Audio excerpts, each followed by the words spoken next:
Al investigar a fondo, descubrí que hay mujeres nacidas para brillar y otras forjadas por el dolor. Ingrid de Suecia fue ambas. Hoy, ustedes y yo vamos a desentrañar su historia, mucho antes de ser llamada reina. Bienvenidos. Antes de continuar nuestro análisis, les pido que dejen en los comentarios una palabra que describa qué significa para ustedes crecer sin una madre. Una palabra. Leeremos todas. Los archivos nos llevan a 1910. En el Palacio de Stockholm Slott, entre los canales helados de la capital sueca, las crónicas detallan el nacimiento de una niña de ojos claros, con una expresión demasiado seria para una recién nacida. Los registros oficiales la nombran Ingrid Sofía Victoria Luis Margareta. Era hija del príncipe Gustavo Adolfo de Suecia y la princesa Margarita de Connaught, nieta del rey Gustavo V y bisnieta de la reina Victoria Británica. Al rastrear su linaje, vemos que su sangre mapeaba toda Europa. Sin embargo, mi investigación me enseñó algo clave. Los títulos jamás te protegen del destino. Al indagar en sus primeros años, descubrí que Ingrid creció entre la comodidad silenciosa de los palacios escandinavos y cálidos veranos campestres, donde los diarios muestran que su madre Margarita luchaba por ofrecer a sus hijos una infancia lo más normal posible. Nuestra investigación perfila a Margarita con un carácter extraordinario. Fotógrafa apasionada, lectora voraz y madre devota. Al investigar la época, sabemos que las princesas solo debían sonreír calladas. Pero Margarita rompía el molde. Ella hablaba, daba su opinión y amaba con una fuerza que descolocaba a la corte tradicional. Las fuentes indican que Ingrid la observaba fijamente y la seguía por los pasillos, acompañándola siempre mientras revelaba fotos en el pequeño cuarto oscuro que instaló en palacio. De estas observaciones, Ingrid aprendió que una mujer podía ser muy elegante y libre a la vez. Nuestro análisis muestra que entendió que la dignidad no choca con la ternura. Podía ser princesa y seguir siendo humana, pero al revisar las fechas hay un dato desgarrador. Ingrid no sabía que su tiempo juntas estaba a punto de terminar. Los registros médicos apuntan que en otoño de 1920, Margarita empezó a enfermar. Al principio reportaron simple fatiga, culpando al duro frío escandinavo, a las incesantes exigencias cortesanas y al peso de una agenda exhaustiva. Al estudiar el caso, vemos que la fatiga evolucionó a fiebre. Y los doctores tardaron demasiado en diagnosticar la verdad. Una infección letal. Ingrid apenas tenía 9 años. 9 años. Y según los testimonios, poseía esa intuición aguda de los niños brillantes para leer en las caras adultas exactamente lo que nadie se atrevía a confesar. Las crónicas relatan cómo ella notaba a los doctores entrar y salir apresurados de la alcoba materna. Observaba también a su padre, el estricto príncipe Gustavo Adolfo, deteniéndose en los pasillos, apoyando la cabeza contra la pared por unos segundos, intentando recomponerse antes de continuar su marcha. Los relatos muestran que Ingrid captaba a las damas murmurando, cortando sus susurros de golpe apenas ella aparecía, hasta que los registros marcan el día que la dejaron despedirse. Margarita de Connaught falleció el 1 de mayo de 1920, a los 38 años. Ingrid tenía 9. Si analizamos esto juntos, entenderemos que su mundo entero se fracturó en silencio, igual que el hielo de un lago quebrándose en primavera. Mis investigaciones sobre el protocolo confirman que no hubo gritos ni escenas dramáticas. Así no funcionaba la realeza en el norte de Europa. El dolor simplemente se reprimía. Se doblaba meticulosamente y se escondía en un cajón psicológico que jamás debía abrirse frente al ojo público. Nuestra investigación señala que Ingrid asimiló esa lección más rápido que sus hermanos. Mantuvo la postura firme aunque por dentro colapsara. Entendió el mandato real de que las princesas jamás lloran en público, aunque al caer la noche, bajo la soledad de su alcoba, la evidencia de su dolor empapara la almohada sin pedir permiso. Ese entrenamiento brutal y silencioso fue la base estructural de su vida, porque al revisar su futuro, sabemos que los retos venideros serían gigantescos. Los documentos de palacio describen un lugar vacío sin Margarita. Mismos muros, techos altos y pisos crujientes. Pero el núcleo familiar se había esfumado por completo. Al leer las memorias de la servidumbre parecía una partitura mutilada, sin su melodía principal. El personal del castillo continuaba operando mecánicamente, el tiempo no se detenía. La psicología nos dice que Ingrid despertaba aferrada a esa esperanza infantil de que todo fuera una pesadilla. Pero los hechos eran fríos. Era real. Mi análisis del príncipe Gustavo revela a un hombre culto, pero el luto lo distanció aún más. Las cartas sugieren que amaba a sus hijos. Simplemente no sabía cómo demostrarlo sin destrozarse de dolor. Vemos que él huyó hacia el estudio, las obligaciones gubernamentales y las exigentes giras diplomáticas. Mientras tanto, los 5 hijos huérfanos de Margarita, Gustavo Adolfo, Sigurd, Eric, Astrid e Ingrid, crecieron muy unidos, pero los registros muestran que cada uno cargó ese trauma a su manera. Los registros familiares destacan que Ingrid era la única niña. Eso la colocó desde muy pequeña en una posición bastante peculiar. La evidencia sugiere que sus hermanos la escudaban con una lealtad feroz frente a un mundo caótico. Sin embargo, ella desarrolló un mecanismo donde sentía la urgencia de verse más fuerte, inquebrantable y contenida, como si el vacío materno le hubiera heredado, por defecto, un cargo demasiado pesado para su edad. Tuvimos que constatar cómo aprendió por su cuenta lecciones que Margarita debió darle. Los manuales de etiqueta exigían la postura impecable en reuniones formales, y el tono preciso para hablarle a la servidumbre sin llegar a humillarlos. Entendió la delgada línea entre una sonrisa diplomática y una genuina, sabiendo perfectamente cuándo aplicar ambas. Mis apuntes confirman que nadie le enseñó esto verbalmente. La evidencia muestra que absorbió todo de su entorno, evaluando meticulosamente sus tropiezos y corrigiendo cada detalle en total silencio. Pero si miramos de cerca, ustedes y yo sabemos que la infancia, incluso la de una princesa huérfana, encuentra grietas para buscar la luz. Los archivos revelan que Ingrid adoraba el deporte, rompiendo los esquemas tradicionales de palacio. Las crónicas relatan que esquiaba tan rápido que aterrorizaba a su escolta. Montaba a caballo como alguien que usa la adrenalina para sanar lo que el lenguaje no puede explicar. Al documentar su vida notas una energía reprimida inmensa, una urgencia casi clínica por mantenerse en movimiento, exigiendo físicamente a su cuerpo cuando la presión psicológica era insoportable. Hoy en día, nosotros los investigadores tenemos nombres clínicos para esto.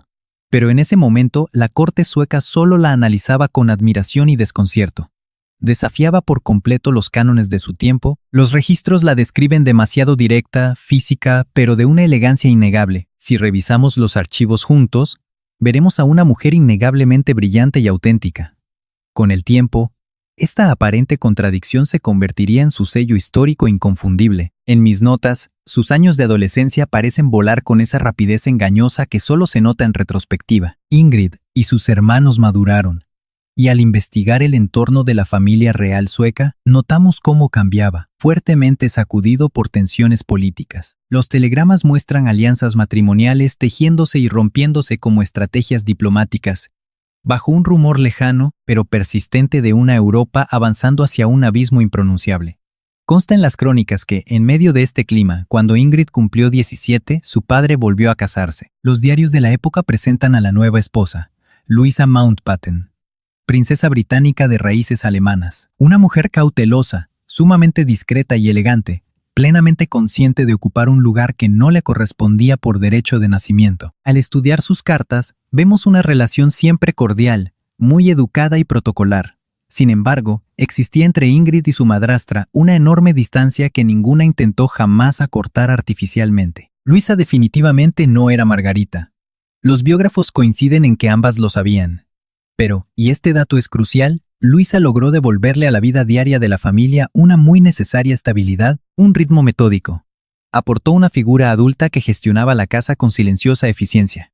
Para los hermanos menores, los registros indican que fue un gran alivio. Nuestra investigación sugiere que para Ingrid, ya muy independiente, fue algo más ambiguo.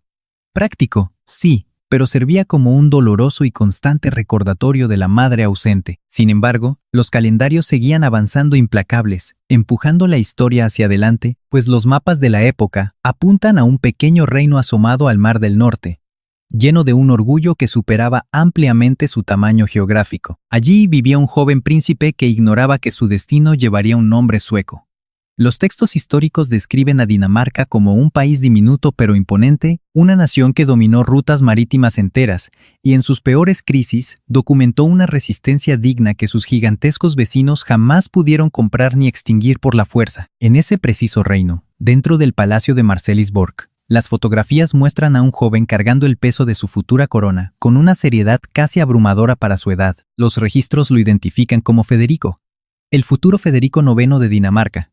Aunque entonces, claro, solo era el príncipe heredero, hijo documentado del rey Cristián X y la reina Alejandrina. Al investigar su vida, notamos una rareza que lo separaba radicalmente de otros príncipes contemporáneos. Su expediente es claro: odiaba los salones, pertenecía al mar, Desde niño, sintió por el océano esa inmensa gravedad que los biógrafos llaman vocación, o quizás, un destino inevitable. Las bitácoras navales confirman que navegaba con la precisión técnica de un profesional, experimentando en alta mar esa libertad física que en tierra firme le resultaba imposible de explicar. Nuestros datos indican que la armada danesa no era un simple protocolo para él.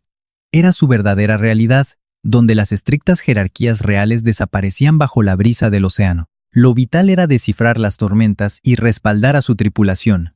Pero la historia nos enseña que ningún príncipe puede navegar por siempre.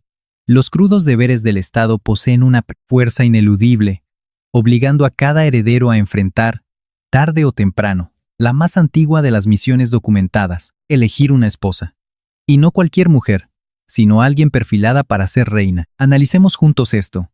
En los años 30, las cortes europeas operaban como sofisticados mercados matrimoniales. Disfrazados con mucho protocolo diplomático, estos acuerdos escondían lógicas idénticas a cualquier dura transacción comercial entre países. Nuestros archivos muestran cómo los perfiles se analizaban, verificaban y medían fríamente. Las dinastías se vigilaban mutuamente con la paranoia táctica de quienes entienden que firmar una alianza incorrecta podía costar muchísimo más que el propio trono. Bajo este radar de inteligencia, el perfil de Ingrid de Suecia comenzó a aparecer repetidamente en los memorandos más exclusivos. Joven, sumamente aguda y con un linaje intachable. Los reportes destacan su poliglotismo fluido y una mezcla de gracia y firmeza que nuestros mejores historiadores identifican como verdadero poder. Mucho más allá del simple carisma, pero revisando los testimonios, hallamos algo que los documentos oficiales omiten. Su sola presencia irradiaba una fuerza silenciosa. Tenía una forma magnética de llenar la habitación, dominando el entorno sin tener que levantar jamás la voz. La evidencia fecha su primer encuentro formal en 1935, durante una de esas cumbres diplomáticas que la élite europea usaba como teatros ocultos para orquestar matrimonios estratégicos. Los diarios personales descartan cualquier escena teatral. Cero flechazos mágicos de ficción. Lo que nuestra investigación revela es algo muchísimo más fascinante y auténtico. Ocurrió un profundo reconocimiento mutuo.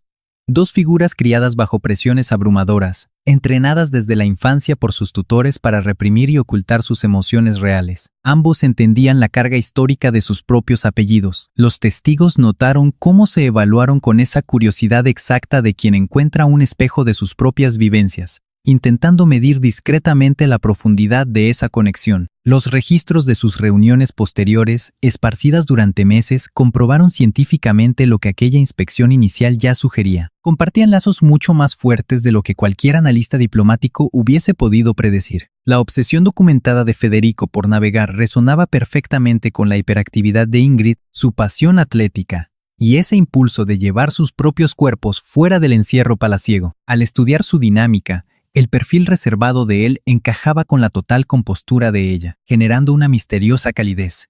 En mayo de 1935, Federico pidió su mano. Ingrid aceptó.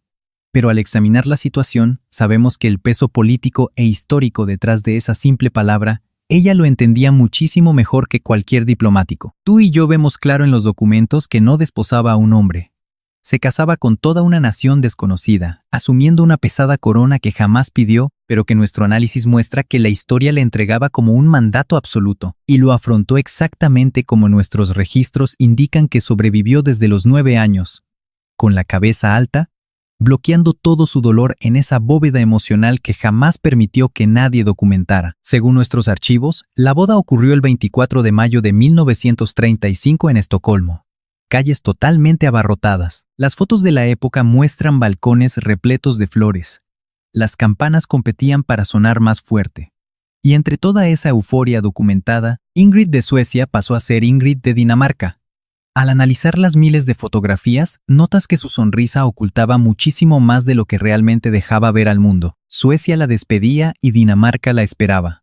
Ningún historiador de la época imaginaba lo que aquellos años venideros le tenían preparado. Las crónicas indican que Copenhague recibió a Ingrid con esa mezcla de curiosidad y cautela que los daneses guardan para todo lo externo. Sí, incluso si ese forastero tiene sangre azul y una sonrisa meticulosamente ensayada frente al espejo para jamás decepcionar a nadie. Nuestros datos muestran una ciudad distinta a Estocolmo.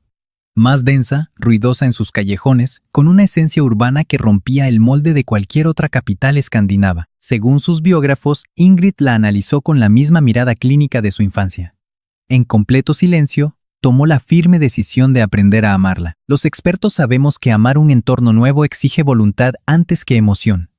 Ingrid entendió esta psicología y puso manos a la obra. Su primer paso documentado fue el idioma.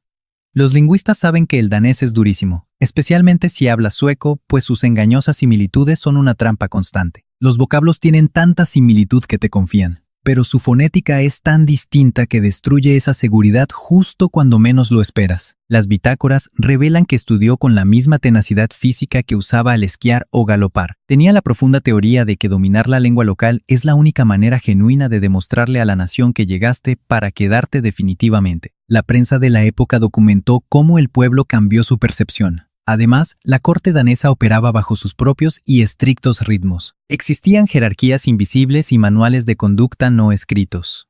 Protocolos que, según nuestras investigaciones, solo entendías regándola. Los historiadores describen al rey Cristian X como imponente, de porte militar y carácter de hierro.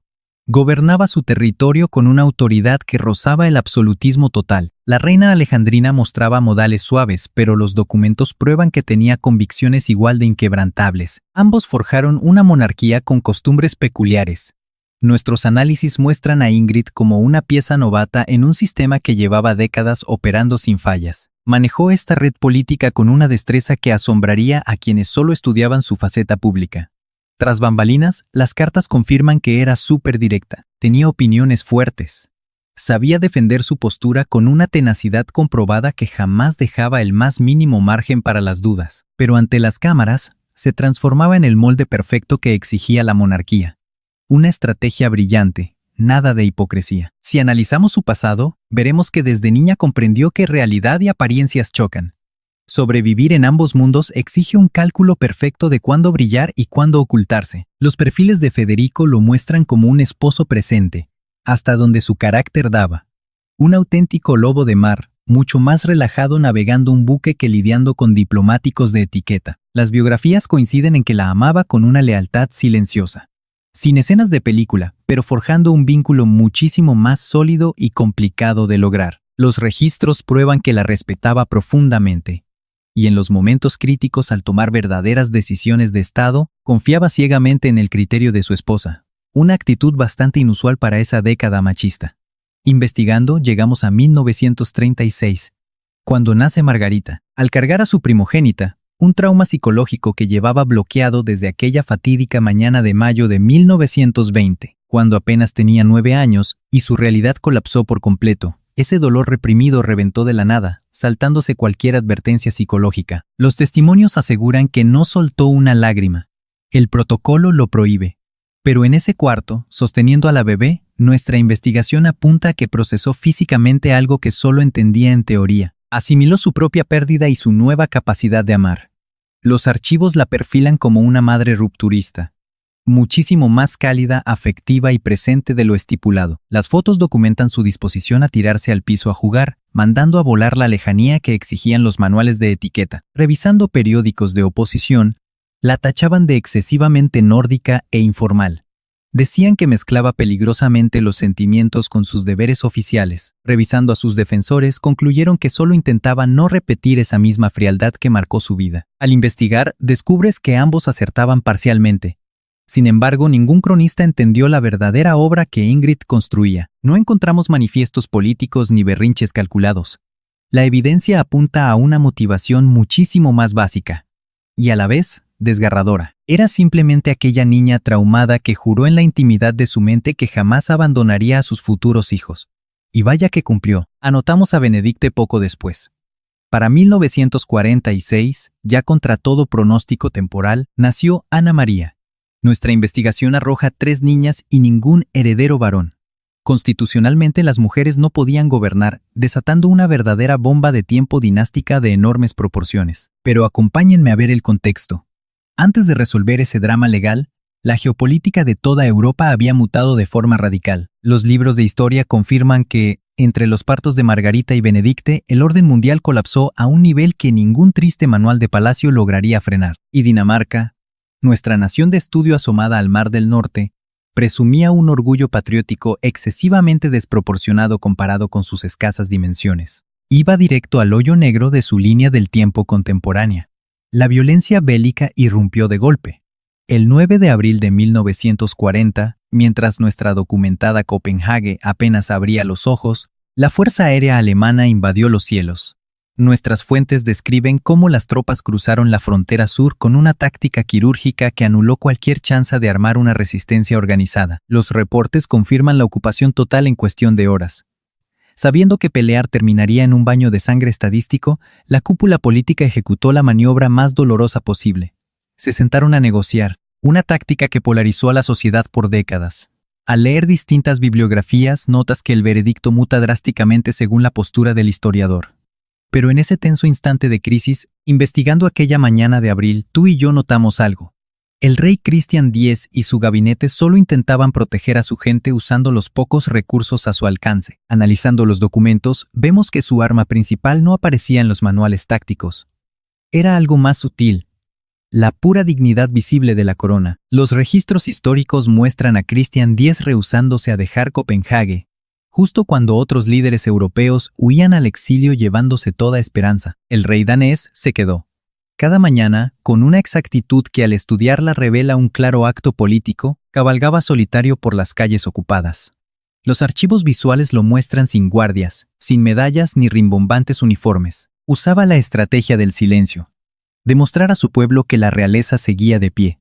Era su forma de decirles que Dinamarca jamás sería borrada del mapa europeo. Los testimonios indican que los ciudadanos descifraron el mensaje, mirándolo pasar cada día desde las banquetas. Los libros muestran que Ingrid observaba el panorama desde una posición simultáneamente estelar y apartada. Como esposa del heredero y no reina, las actas confirman que no decidía asuntos de Estado ni firmaba ningún documento oficial, pero permanecía atrincherada en el palacio de aquella ciudad invadida. Los datos prueban que decidió aguantar cuando pudo huir, usando pretextos diplomáticos para escapar a Suecia. Pero tras analizarlo, vemos que eligió resistir junto a Federico y toda Dinamarca. Las cartas revelan que su decisión tuvo un enorme costo interno. Tenía 2 niñas. Margarita apenas cumplía 4 años cuando el ejército nazi pisó Copenhague. Benedicte solo tenía 2. Como investigador, te das cuenta del inmenso terror oculto. Ingrid tomaba decisiones cargando con 2 pequeñas ajenas al peligro inminente, pero que, según los expertos en psicología infantil de la época, absorbían la brutal tensión emocional de sus padres. Los diarios confirman que Ingrid fabricó un escudo de normalidad como táctica de supervivencia. Juegos, reglas fijas y salidas cuando el clima lo permitía. Documentó cada esfuerzo diario para fingir absoluta calma, inculcando en sus hijas la firme certeza de que habría un mañana. 0 certezas reales, claro. Pero mis estudios de este caso demuestran su necesidad de proyectar autoridad, aún sabiendo que el control real era una ilusión. Fueron tiempos de encierro bizarros y desgastantes. Los historiadores catalogan el caso danés como una rareza durante la invasión. Al principio, los archivos dictan que mantuvieron cierta autonomía política. El enemigo lo permitió como propaganda brillante. Querían vender a Dinamarca como la invasión pacífica, el supuesto ejemplo documental de que someterse al nuevo mando fascista europeo no significaba terminar en cenizas. Esa farsa duró hasta 1943.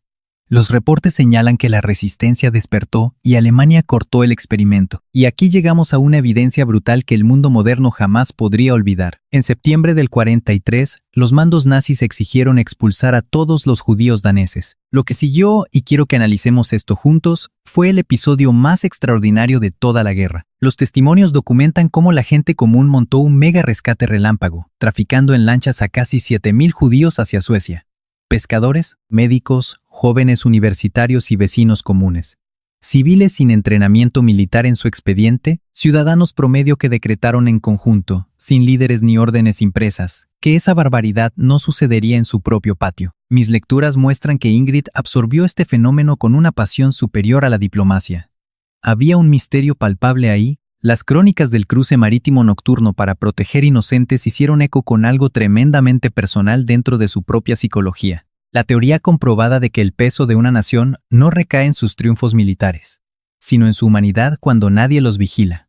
cuando la única motivación real en sus registros es hacer simplemente lo correcto. Una cátedra cívica danesa que la joven extranjera absorbió como una verdadera investigadora. Finalmente, el conflicto bélico colapsó en mayo del 45. Los videos de la época exhiben Copenhague estallando con 5 años de catarsis reprimida. Una locura desbordante, como una enorme presa hidráulica colapsando bajo presión. Los recortes de prensa ubican a Ingrid paseando entre la multitud junto a su familia, estudiando las lágrimas de supervivientes que entendían el verdadero costo de perder. Pero los que leemos la historia sabemos que jamás da tregua. Mientras Europa apenas lograba escarbar entre sus propias ruinas, los diarios del palacio registraban un giro sombrío. Se acabaron los festejos, tocaba asumir el mando. Los partes médicos del rey eran alarmantes. El estrés postraumático de la ocupación, el desgaste psicológico de proteger a su nación usando únicamente su estoica imagen pública, destruyó por completo el sistema inmune de un líder que ya estaba envejeciendo. Para el 47 falleció, y el archivo indica que Federico, un marino que detestaba los escritorios burocráticos, ascendió al trono. Eso desencadenó el momento crucial para Ingrid, aquella huérfana sueca de apenas 9 años, que según las crónicas de sus biógrafos dominó la fría habilidad de sepultar traumas profundos donde la prensa no los viera. Se coronaría reina de Dinamarca. Y aquí, tú y yo debemos entender algo vital. Ser reina, analizando el cargo, es un oficio brutal sin reloj checador, sin días festivos, ni botón de renuncia cuando el panorama se oscurece. La investigación revela que lo asimiló teóricamente en su infancia. Pero el impacto práctico la golpeó al instante de jurar el puesto. Revisando los videos, su coronación jamás fue un teatro mediático barato. Fue el instante preciso donde el país escudriñó a esa joven inmigrante, que había invertido 12 años perfeccionando su acento y su diplomacia, para dictarle una sentencia clara y directa. Con ese misterioso misticismo documentado en los viejos protocolos monárquicos, le confirmaban que ahora era sangre danesa. Las crónicas del evento demuestran que dejó de ser el trofeo extranjero del príncipe. Ahora portaba la corona, y su identidad pertenecía a Dinamarca. Mis lecturas destacan que asimiló el poder con su clásica precisión sueca. Analizando su lenguaje corporal, irradiaba frialdad calculada, escondiendo un torbellino psicológico que nadie logró documentar. Los reportes de aquellos años iniciales evidencian un duro rescate nacional. No solo reparaban infraestructura destruida, sino la mente colectiva del país. Tú y yo vamos a explorar cómo Europa intentaba renacer.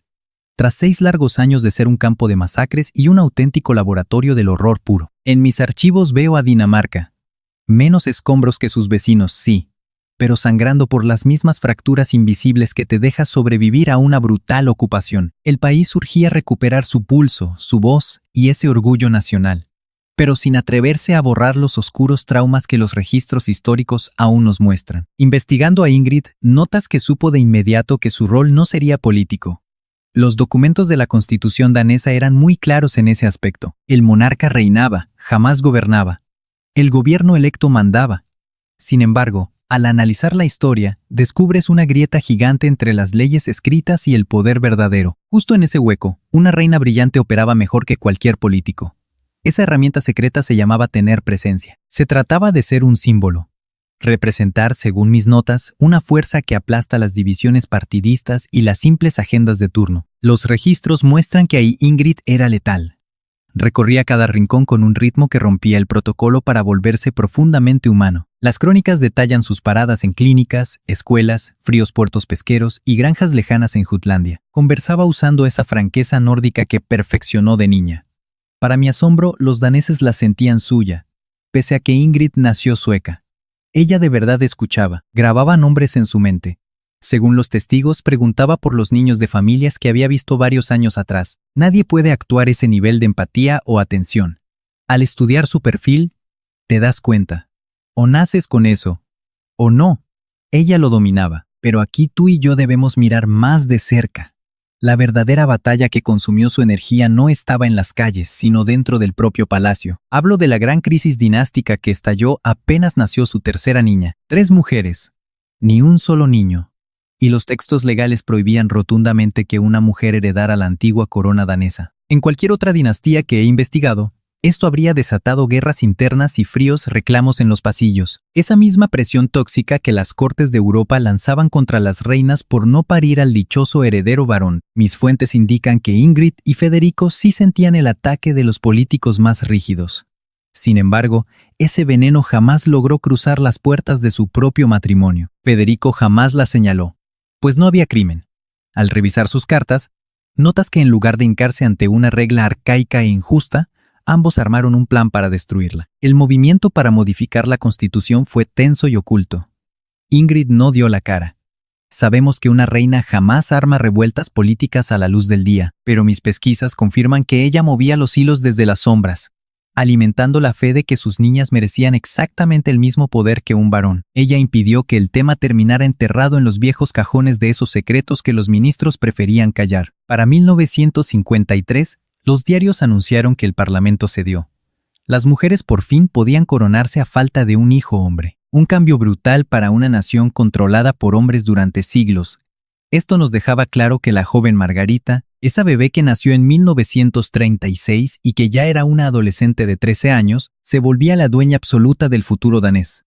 Las anécdotas dicen que al enterarse, la princesa reaccionó con ese choque de humor negro y frialdad que marcaría toda su historia. Cuentan los archivos que lo primero que dijo fue preguntar si ahora le tocarían más tareas escolares. Le dijeron que sí. Y cumplió. Al estudiar las fotografías, ves a Ingrid mirar a su hija superando el simple instinto de madre. Notaba en la niña un reflejo, un talento oculto para tragar la realidad con una furia silenciosa.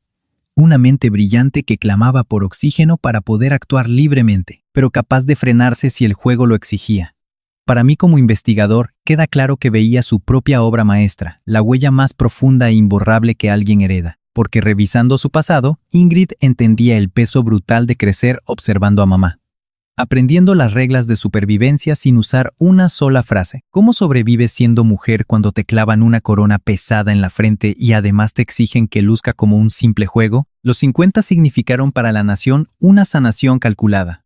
Para ella, los documentos muestran que fue su era de poder absoluto. El Estado hallaba su pieza en el sucio tablero de la posguerra, sellando acuerdos, blindándose con fuertes pactos internacionales, actualizando sus finanzas con ese tacto social frío y brillante que definiría el futuro nórdico. Al analizar estos cambios, la corona jamás fue un adorno inútil de museo. Funcionaba como un ancla de acero, el único faro que seguía en pie mientras todo colapsaba. Mi investigación prueba que ella leyó el mapa de poder mejor que cualquier político de su generación.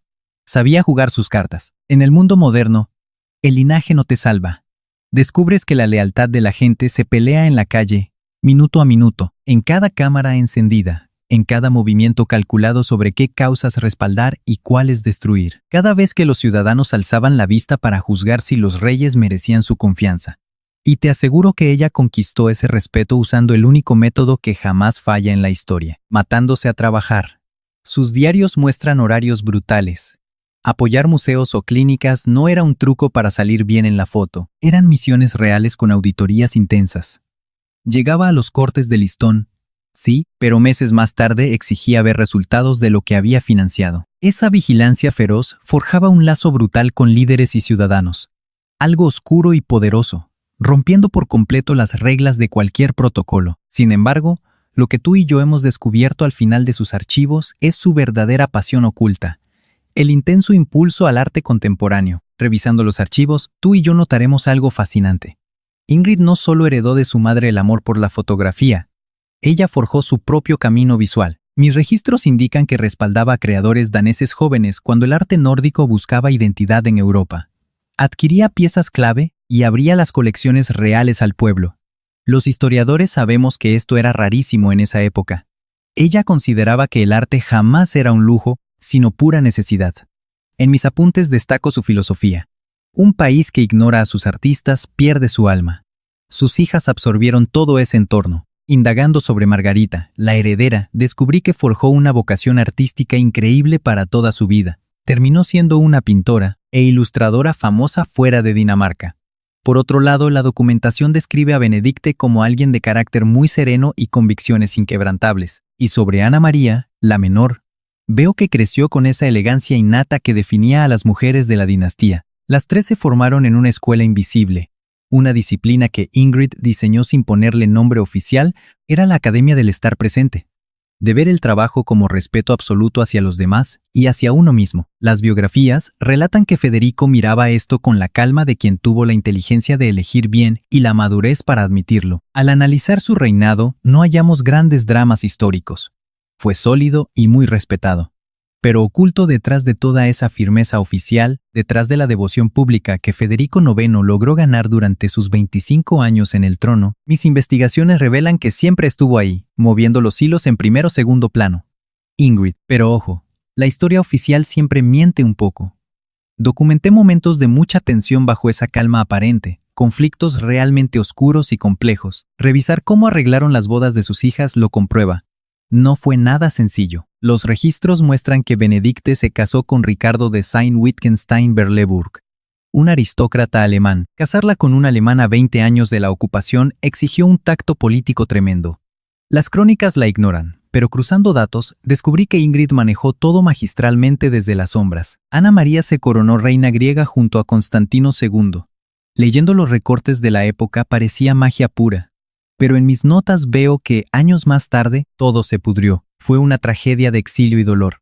Encontré cartas donde Ingrid sufría esa impotencia brutal de una madre que simplemente no puede arreglar el mundo de su hija. Ahora analicemos a Margarita, la primogénita, la heredera directa de esa pesada corona. Mis pesquisas muestran que Ingrid la entrenó mezclando rigor y soltura. Un método que para quienes no conocen a la realeza desde adentro suena contradictorio. Era estricta en lo básico. Le enseñó exactamente qué implicaba servir al pueblo y cómo enfrentar cada evento público con frialdad absoluta, forjando esa resistencia psicológica para mantener el porte mientras las cámaras te cazan sin piedad. Pero ojo, le regaló libertad total fuera del protocolo. Podía pintar tranquila, tener su propia voz, ser alguien real, no solo un títere real. Investigando su pasado, noté que Ingrid le dio justo lo que a ella le robaron, y según los diarios, es lo que juró aquella noche de 1936, cuando abrazó a su bebé y procesó en la piel lo que los manuales de realeza solo explicaban en teoría. El reloj no perdona. Las dinastías mutan. Y mi revisión médica de los archivos prueba que hasta los monarcas topan con sus límites físicos. A finales de los 60, descubrí que Federico IX colapsó por el estrés. Ese corazón fuerte de marinero, tras 70 años de trabajo duro, pedía un freno que las reglas de palacio jamás autorizarían. Revisando los partes médicos, sé perfectamente que Ingrid notó el peligro. Lo descifró con la misma mirada entrenada para leer mentiras en la corte infantil. Pero esta vez, a diferencia de sus traumas pasados, mi análisis revela que actuó sin esperar el permiso de nadie. En mi investigación psicológica del caso, encontré un tipo de devoción madura que los textos no saben cómo nombrar. Detengámonos a analizar esto juntos. Es esa lealtad que no huye al ver el cuerpo fallar. Ella frenó su marcha para empatar los pasos del rey, operando en secreto sin victimizarse jamás frente al público. Los biógrafos coinciden. Ingrid ya dominaba este arte tras décadas de pequeños sacrificios, pero ahora se enfrentaba al reto más brutal de todos. Los reportes confirman que Federico era un dolor de cabeza. Esos líderes adictos a la adrenalina física, marineros duros que jamás tuvieron que pedir ayuda en la vida, enloquecen completamente cuando los obligas a quedarse acostados. Odian depender de alguien. Leyendo testimonios, sé que no soportaba la mirada de lástima de su propio círculo íntimo. Sentía que esa compasión era una sentencia de muerte disfrazada de cariño, aunque fuera pura empatía. Mis fuentes afirman que Ingrid logró cuidarlo siendo una sombra casi invisible, escudándolo sin hacer un show, manipulando sus vuelos, citas y reuniones con bisturí absoluto, calculando cada movimiento para que el monarca conservara su corona y su orgullo intactos, evitando que la corte la usara como chisme principal. Para cualquier investigador, sostener este nivel de camuflaje emocional por años parece casi imposible. Pero ella lo hizo. Mientras tanto, Margarita halló a su compañero. Rastreamos el perfil de Enrique de Laborde de Montpezat, un diplomático francés sumamente denso y culto, cuyo carácter rompía por completo el protocolo rígido que Dinamarca exigía. Los informes señalan que él era pura leña al fuego, mientras los daneses eran hielo, ruidoso donde Escandinavia pedía silencio total. Si analizamos sus cartas tú y yo, notaremos que sus debates de política chocaban duro con la agenda tradicional de palacio. Mis notas indican que Ingrid lo estudió en secreto, sacando conclusiones durísimas que jamás compartió con el mundo, pero mis notas muestran cómo cambió su actitud. Vio en Henry a un hombre que amaba genuinamente a su hija, no a la princesa ni a la futura reina, sino a Margarita. Quienes estudiamos la historia sabemos que eso era dificilísimo de hallar, y muchísimo más valioso que cualquier frío cálculo dinástico. Los archivos fechan la boda en junio de 1967. Copenhague se llenó de flores y repique de campanas. Las fotografías revelan algo en el rostro de Ingrid. Debajo de esa postura tan rígida, podías notar un asomo de absoluta paz. No era la paz de terminar un deber, sino la de comprobar que su legado seguiría en pie. Pero si revisamos la historia, sabemos bien que la calma nunca dura en los relatos importantes. Enero de 1972. Federico IX murió a los 72 años. Tras 25 de reinado, fue un marinero apasionado y un padre presente. Al investigar su vida, descubres que valoró en Ingrid algo que otros hombres de esa época jamás habrían logrado ver. Ingrid lo acompañó hasta el final con esa misma firmeza, la que aprendió a los 9 años en Suecia, donde los textos dictan que las princesas jamás derraman lágrimas en público. Pero al revisar sus cartas, notas que este dolor ya no era el de aquella pequeña niña que perdió a su madre sin entenderlo. Era el sufrimiento de una mujer de 61 años que construyó su vida entera junto a un hombre. Y ahora tenía que aprender a moverse en un inmenso palacio donde esa presencia ya se había extinguido. Las crónicas marcan que ese mismo día, su hija ascendió como Margarita I de Dinamarca, la primera reina oficial en varios siglos. Toda esa reforma legal que investigamos, la que Ingrid impulsó desde las sombras, se volvía historia pura bajo el nombre de su propia hija. Si analizamos las fotos, vemos a Ingrid con un rostro que los fotógrafos intentaron descifrar desde todos los ángulos, fallando por completo. Esa mirada ocultaba demasiadas cosas. Documentaba a la perfección el inmenso orgullo de una madre y el desgarro de una viuda. Mostraba la paz de haber cumplido su deber. Y si escarbamos profundo, el eco de aquella niña de 9 años que aprendió a doblar su sufrimiento, escondiéndolo donde nadie pudiera encontrarlo. La historia nos dice que ahora era la reina madre. Un título que suele ser un simple retiro de lujo, o un brutal campo de batalla por retener poder. Los diarios confirman que para Ingrid no fue ninguna de las dos. Fue únicamente la siguiente fase de un enorme trabajo que seguía activo, porque cuando estudias a estas mujeres, notas que no se retiran al entregar la corona. Solo dan un paso atrás y cambian de posición. Y desde allí, con la enorme libertad de quien ya no tiene nada que demostrar a los historiadores, siguen operando exactamente como lo hicieron toda su vida. Son raíz y memoria viva de los hechos. Al investigar la cultura danesa, encontramos una palabra clave que no tiene traducción en nuestro idioma. Ese concepto refiere a esa inmensa calidez compartida.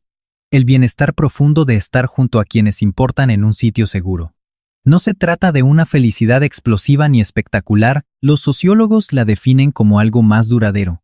Es ese calor de encontrarte en el sitio indicado con las personas correctas, totalmente sin necesidad de forzar grandes eventos para que ese instante cobre verdadero sentido. Ingrid, que según los archivos llegó de Suecia forzándose a dominar un idioma complicadísimo, terminó comprendiendo esa palabra mejor que los locales. Porque usted y yo sabemos bien que esto no viene en los textos. Se aprende viviendo, y nuestra investigación muestra que ella absorbió a Dinamarca por completo. Ya no era un país ajeno. Se había convertido en su verdadera sangre. Revisando su agenda, notas que su rutina cambió drásticamente. Las obligaciones seguían ahí, pero con un peso distinto, mucho más moldeable y personal. Los registros muestran que ahora decidía libremente a qué causa sumarse, cuándo hablar frente a las cámaras y cuándo callar. Y esa enorme libertad, ganada a pulso tras décadas de sacrificio, la manejó con la misma inteligencia estratégica de siempre. Siguió impulsando proyectos de arte con una energía brutal, destrozando las teorías de quienes juraban que la viudez terminaría apagándola. Mis notas indican que continuó viajando y recordando cada nombre. Hacía lo mismo de siempre, pero ahora sin esa asfixiante presión de ser la figura central del relato, ya no cargaba a la corona sobre sus hombros. Y analizando las imágenes, esa nueva ligereza le dio una conexión humana que los protocolos suelen arruinar. Los historiadores coinciden en que Margarita II reinaba con un estilo tan fuerte, que ninguna odiosa comparación logró amenazar la paz entre ellas. Al investigar su relación, ves que compartían la misma esencia pero contrastaban ante las cámaras. Esa es la medida perfecta para dos mujeres que crecieron observándose mutuamente. Margarita heredó esa disciplina de hierro, pero la mezclaba con un humor y un toque de excentricidad que documentamos como puramente suyo. Los archivos la describen pintando, esculpiendo, diseñando vestuarios teatrales e incluso traduciendo literatura francesa al danés. Analizando los registros, fue una reina que ningún manual europeo vio venir, y que su gente abrazó con un tremendo orgullo identitario. Ingrid la observaba reinar, pero quienes seguimos su historia sabemos que ya no era esa mirada pesada que busca supervisarlo todo, era la mirada fascinada de quien comprueba que esa pequeña semilla histórica que plantó germinó en una dirección fascinante y completamente propia. Pero si exploramos los últimos capítulos, el tiempo no perdona a nadie. El cuerpo de Ingrid, que alguna vez dominó montañas heladas y caballos de pura sangre, que sobrevivió a ocupaciones, guerras crueles, lutos y todas las crisis de una nación, comenzó a cobrarle factura. Los médicos notaron esa cruda honestidad corporal que aparece cuando ya es imposible seguir fingiendo eterna juventud. Revisamos su itinerario y bajó el ritmo de los viajes y eventos, pero su impacto jamás disminuyó. Esa clase de influencia profunda no requiere estar físicamente presente porque su huella se transmitía en las mentes que ella misma formó, en cada museo y fundación que levantó y en aquellas decisiones maestras. Usted y yo podemos ver hoy sus efectos, brillando con fuerza mucho después de que ella abandonara el escenario principal. Si exploramos juntos Frederiksberg, su palacio por décadas, descubriremos que cada rincón oculta a una Ingrid completamente distinta. Los registros muestran a la joven sueca de sonrisa estudiada y acento extranjero, y a la madre arrodillada jugando con sus hijas. Las crónicas relatan cómo recibía a mandatarios con la misma soltura que a un pescador local. Y luego, la viuda, que reaprendió a caminar por esos pasillos inmensos, documentando una vida donde la presencia de Federico se esfumó. Al analizar sus últimos años, vemos que las visitas de hijas y nietos inundaban el palacio con ese bullicio alegre que confirma el linaje. Las biografías cuentan que Ingrid solía quedarse estática, observando todo con una mirada que los testigos describen de 1000 formas, aunque siempre apuntando hacia un mismo misterio. Era el rostro de alguien que revisa su historia sin hallar cuentas pendientes. Perdió a su madre a los 9 años. Comprobamos que aprendió sola lo indescifrable. Llegó a una tierra ajena y la hizo totalmente suya. Forjó a 3 hijas, pruebas documentadas de que puedes educar para la máxima excelencia sin jamás arrancarle su libertad e identidad propia. Mantuvo un matrimonio por 35 años con esa firmeza de quien descubre que el amor real no calcina, sino que abriga. Gobernó durante las décadas más sombrías del siglo XX, y sabemos bien que salió con su dignidad intacta, un logro inmenso, una existencia impecable que, como cualquier investigador sabe, es 1000 veces más difícil de forjar de lo que parece. El 7 de noviembre del año 2000, Ingrid falleció en Fredensborg. Tenía 90 años iniciando en Suecia con una madre fotógrafa, para cerrar en Dinamarca entre 3 generaciones familiares. Un legado que construyó mientras aprendía a doblegar su propio sufrimiento. Revisamos el comunicado oficial, fue corto y calculador, típico de las monarquías al revelar noticias que exigen frialdad absoluta. Pero sabemos bien que los boletines mienten por omisión. La verdadera historia latía en otra parte, latía en las calles de Copenhague. Miles dejaron flores en los palacios, un luto espontáneo que ningún decreto organizó. Quedó plasmada en la prensa danesa, que ignoró por completo los protocolos para llenar sus planas con pura memoria colectiva. Aquella monarca que memorizaba nombres, la que eligió enfrentar la ocupación nazi cuando huir era la salida más lógica. Pero acompáñame a revisar sus archivos fotográficos. Ahí asoma siempre con un gesto enigmático que ningún analista logra descifrar. Sin embargo, cada captura nos revela el mismo código, siempre hay un secreto oscuro detrás de lo evidente. Su hija Margarita, quien pasó décadas estudiando cómo liderar un trono, sin perder su humanidad por el camino, habló en aquel funeral con una firmeza impecable. Sus grabaciones revelan a alguien que dominó el arte de jamás quebrarse ante las cámaras. Describió a una mujer que entregó su existencia a una nación ajena. Una tierra que, al revisar los hechos, asimiló hasta los huesos. Llegó como una joven forastera y se ancló eternamente. No solo en los pesados libros de historia, sino en la psique de un pueblo que apenas expresa sus emociones, pero que alberga una lealtad profunda y totalmente genuina. Nuestra investigación concluye que Dinamarca le debía muchísimo más que discursos. Le debía la reforma sigilosa de una institución que, bajo su mando, dejó atrás las reliquias para volverse un puente absoluto hacia la modernidad. Le debía a Margarita II, más que una sucesora de sangre, una obra maestra humana, el experimento perfecto que probó cómo una mujer lidera con más peso y libertad creativa que todos los reyes del pasado. Los documentos revelan cómo orquestó la nueva ley de sucesión desde las sombras, pues desde afuera era inviable. Le debían su resistencia ante los nazis, Un coraje omitido en los rígidos manuales militares, pero que los sobrevivientes aún relatan con devoción. Además, le adeudaban algo imposible de cuantificar en nuestros archivos su imponente ejemplo, la prueba clara de que el duelo no te define ni te fulmina. Que puedes sepultar a tu madre a los 9 años justo cuando ignoras cómo funciona el mundo y exiges a gritos un faro que te guíe. Y pese a todo, edificar una vida que, al analizarla cronológicamente, adquiere la estructura de una obra redonda y monumental. Buscamos en las hemerotecas jamás mencionó públicamente ese luto. Ni un solo discurso o entrevista donde explorara semejante trauma. Silencio total. Esa bóveda mental donde ocultaba su dolor siguió sellada para los biógrafos. Pero sus huellas saltan al revisar sus decisiones como madre, en su firme decisión de quedarse cuando huir era tan fácil, en esa mirada de atención infinita hacia sus hijas, nacida de quien conoce el infierno de perderla. Sabemos que hay traumas incurables y huecos eternos. Pero hay casos documentados de quienes logran coexistir con ese vacío, proyectando tanta empatía en lugar de ahogarse en su veneno, que terminan siendo figuras titánicas, muy superiores a la tragedia que las moldeó. Ingrid fue exactamente ese tipo de enigma. Nacida en Suecia bajo una genealogía kilométrica y una corona no solicitada, perdió a su pilar principal cuando apenas abría los ojos al mundo. Navegó hacia fronteras nórdicas desconocidas y conquistó ese territorio. Mantuvo el trono a flote en los tiempos más oscuros y lo entregó limpio. Formó una monarca histórica y murió a los 90 años en su refugio. ¿Qué concluimos tú y yo? Falleció blindada por su legado, con ese misterio fotográfico intacto. Hay expedientes que jamás podrán abrirse. Al investigar su historia, descubrimos que lo más esencial siempre ocurre en ese rincón interior, donde absolutamente nadie más puede entrar. Un lugar donde una niña de 9 años aprende a ocultar el dolor y mantener la postura. Y donde esa misma pequeña, varias décadas después, ya convertida en reina, en madre, y en la memoria viva de toda una nación, comprueba que cada pérdida de su infancia fue también, de una manera que los archivos y los libros no logran nombrar, el verdadero punto de partida de todo lo que llegó a ser. Ingrid de Suecia, Ingrid de Dinamarca. 90 años de vida. Acompáñenme a documentar una historia que sin duda merece ser contada.